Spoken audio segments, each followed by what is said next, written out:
Hi guys, welcome to Sri Srinivasa Shorthand Institute.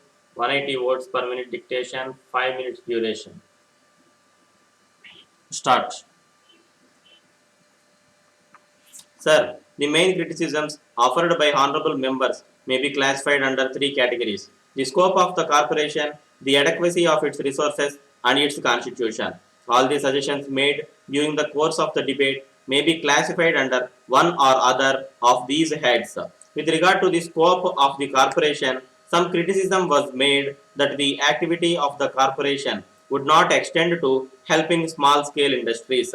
This criticism misses the entire point relating to the scope of the bill as I conceive it. I must frankly say that the object of this bill is to set up a finance corporation for the purpose of financing the large scale industries in our country.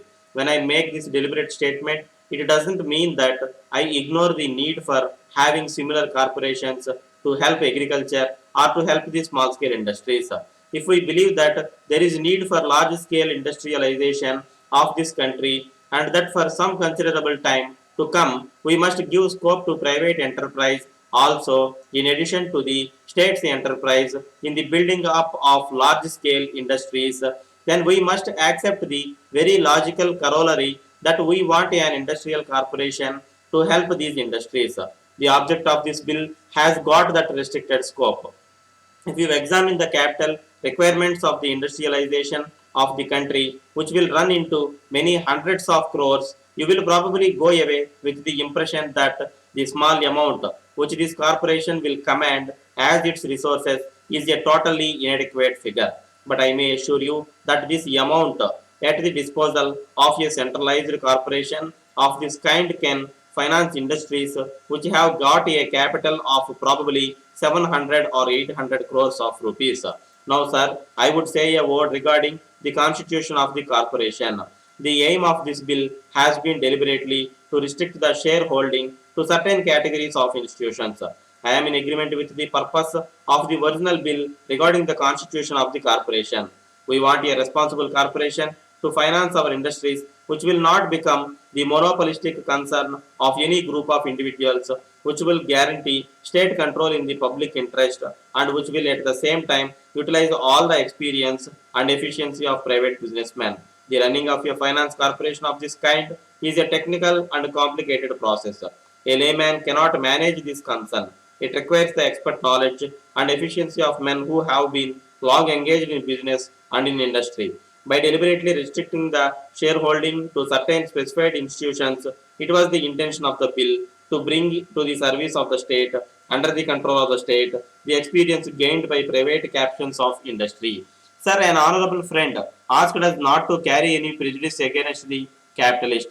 I think he has given very sound advice to us. I do not want the House to be under the impression that I am an apologist for any capitalist.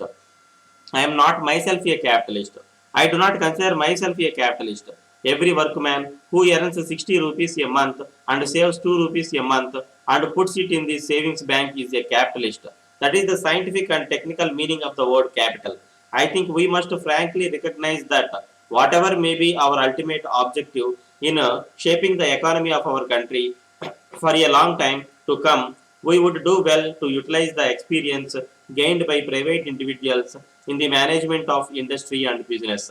I do not think that a sovereign legislature like ours need have any apprehension that any individual or group of individuals will be allowed to exploit the common man. If we allow anybody to exploit the common man, I would only blame ourselves and not the man who exploits.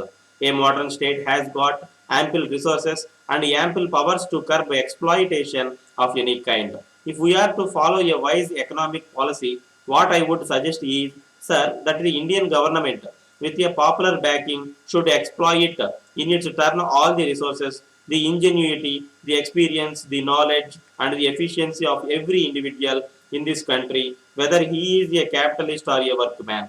All this is directed towards achieving the good of the common man. There is really no difference of opinion. At any rate, I have no doubt that honorable members would feel satisfied that whatever they may think about the individual ministers of the government as a whole can be trusted to look after the interest of the common man. As this measure is going before the select committee, it is not necessary for me to answer the other detailed points of criticism that were made in the course of the debate.